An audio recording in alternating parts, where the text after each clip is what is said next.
Someone accidentally announced their boss's redundancy over a Heathrow PA system.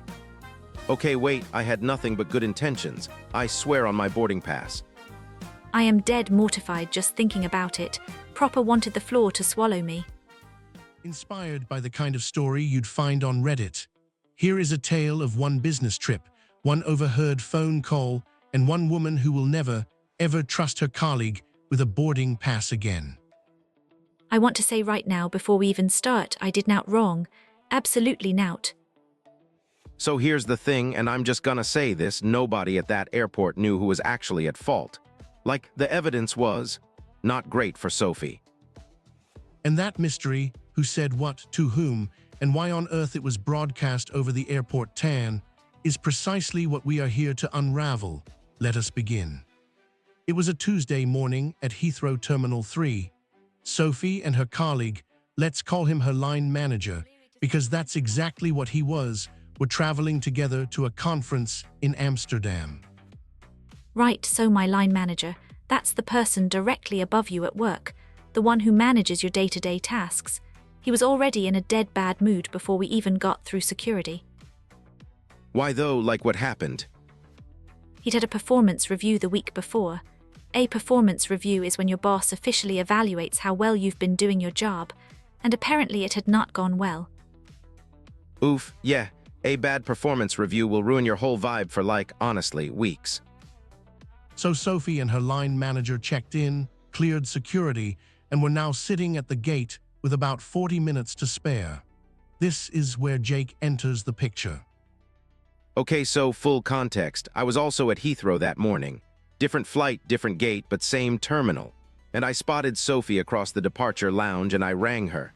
Simple, friendly phone call.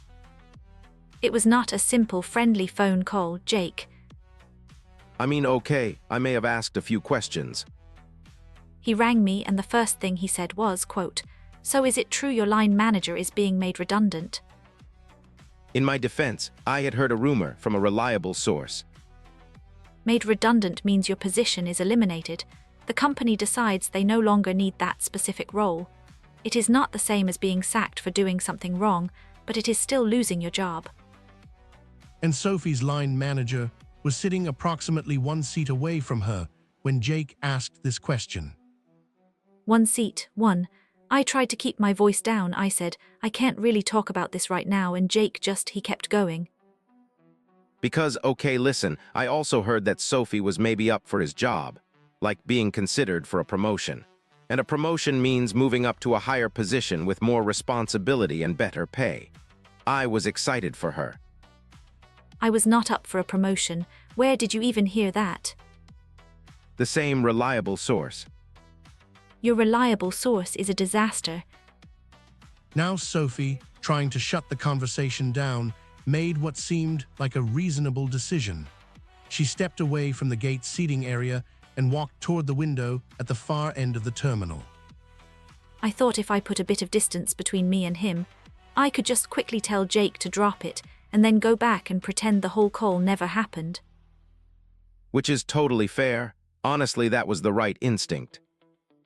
It would have been the right instinct, yes, if I hadn't walked directly into a member of the airport staff who was holding one of those big handheld PA microphones.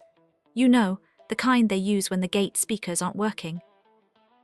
The airport, it seems, was experiencing a minor technical issue with the gate announcement system. A member of ground crew was doing manual announcements with a live handheld microphone. Oh no. Oh yes. Sophie walked into the crew member. The microphone was live, and in the brief physical collision, the microphone was pointed, however briefly, directly at Sophie's mouth. And at that exact moment, I said, into the live airport microphone, "Jake, he's sitting right there. I can't just tell him he's being made redundant on a Tuesday morning at an airport gate." It went out over the speakers. It went out over the speakers. Like the whole gate, the whole departure lounge. How far did it wait? How many people? Terminal 3, Jake, Terminal 3. To be clear, Sophie had not confirmed anything. She had no actual knowledge of any redundancy. She was simply repeating Jake's rumor in a panicked attempt to end the conversation. However, to the entire departure lounge, and specifically to one line manager sitting at gate 37, it did not sound that way.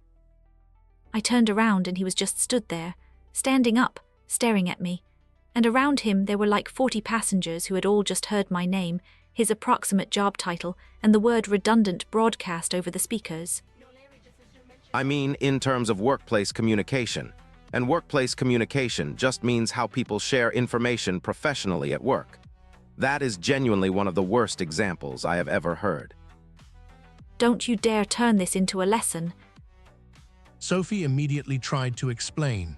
She told her line manager it was a rumor, that she had no idea if it was true, that she had been trying to get Jake off the phone. To his enormous credit, he did listen. He was actually, and I'll give him this, dead professional about it. Dead professional. He said, "I appreciate you being honest," and then he sat back down and opened his laptop. See, that is a man who knows how to manage his emotions in a professional setting. That is called, honestly, I'm going to say it, emotional intelligence in the workplace. Jake, you are the reason this happened. The flight to Amsterdam was, by all accounts, very quiet. Sophie and her line manager sat in adjacent seats, did not speak, and both stared at their respective screens for the full hour and 20 minutes. I had my headphones in before we even reached the runway. I was not risking another word. Okay, but here's what I genuinely need to know. Was the redundancy rumor actually true? 3 weeks later, his role was restructured and he was moved to a different department. So he wasn't made redundant, but he kind of. We do not speak about this. For context, when a company restructures, it reorganizes its teams or departments. Sometimes roles disappear, sometimes they change significantly. It is, one might argue, adjacent to redundancy without technically being redundancy. So your reliable source, which was also my reliable source, was like 70% right. If you mention your reliable source one more time, I will personally ensure you never board a flight in peace again. There is, however, a genuinely touching postscript to all of this. Sophie sent her line manager a proper written apology, a formal email, carefully worded, acknowledging the incident and the distress it may have caused. I drafted it about 7 times. A written apology at work needs to be direct and take full ownership. You can't hedge or make excuses.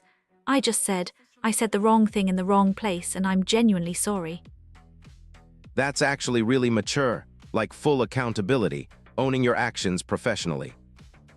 I also may have sent him a very nice bottle of wine to his desk. Wait, to his desk at the office. His new desk, in his new department. Oh, that is a power move. That is workplace diplomacy at its finest. And how did he respond to the wine? He sent back a one-line email that said thank you, good vintage, and then never mentioned the airport again, ever, which is honestly the most professional thing anyone has ever done for me. So what did we learn today? We learned that workplace communication requires care, timing, and the awareness of one's immediate physical surroundings, particularly any live audio equipment in the vicinity. We also learned that redundancy, restructuring, performance reviews, promotions, and workplace communication are all things that can absolutely come up on a business trip, ideally not over a public address system. And we learned that Jake's reliable source has a lot to answer for, a lot. And that is where we leave today's story, in the departure lounge, somewhere between gate 37 and a very uncomfortable flight to Amsterdam. If that made you laugh or cringe, probably both, drop us a like. It genuinely helps us out more than you'd think. Follow us so you never miss another story like this one, and trust me, they only get more embarrassing from here. Subscribe to English Through Stories, new episodes every single day. See you on the next one. Drop us a like. Hit follow and never miss a story. Subscribe to English Through Stories. Find us on YouTube, TikTok, Instagram, and Facebook. See you on the next episode.